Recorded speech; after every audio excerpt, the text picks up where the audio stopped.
This puppet's only wish was to become a real boy. A real boy! Welcome to WatchMojo.com, and today we'll be taking a look at the origins of Pinocchio.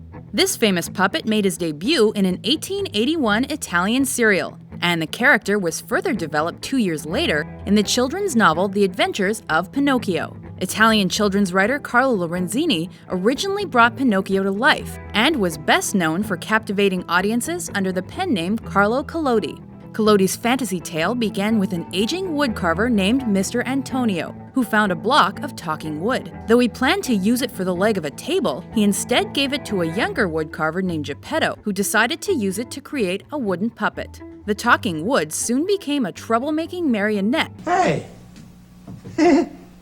Who's you? Hey, who is you? With a life of its own, and the desire to become a real child. Despite his creator's apparent dislike of children and the puppet's inability to stop causing problems, the craftsman grew fond of his creation. He even gave his puppet a name. We'll call you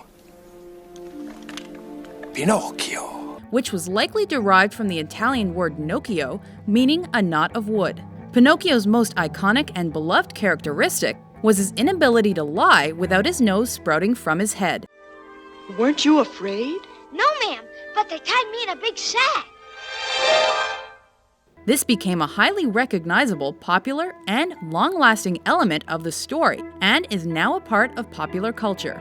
Following the book's success, various European artists adapted the character into their comics. Pinocchio likewise inspired several live-action films and musicals. However, the most well-known interpretation dates from 1940, when the Walt Disney Animation Studios adapted the tale for its second animated feature. In that motion picture, the characters and story underwent many creative tweaks. These included the introduction of Jiminy Cricket, who was based on a far less human-like cricket from the source material that spoke one phrase and was promptly squished. Pinocchio himself was remodeled to look more like a real boy, and he completely shed his rowdy, sarcastic, and diabolical personality. I can move. Overall, the tale's darker elements were eliminated, and the characters were made much more friendly and likable. In a departure from the original story, Disney's tale had Pinocchio complete several tasks for the Blue Fairy in order to become a real boy. Prove yourself brave, truthful, and unselfish,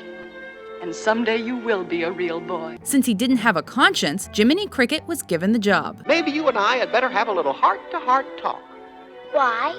Well, you want to be a real boy, don't you?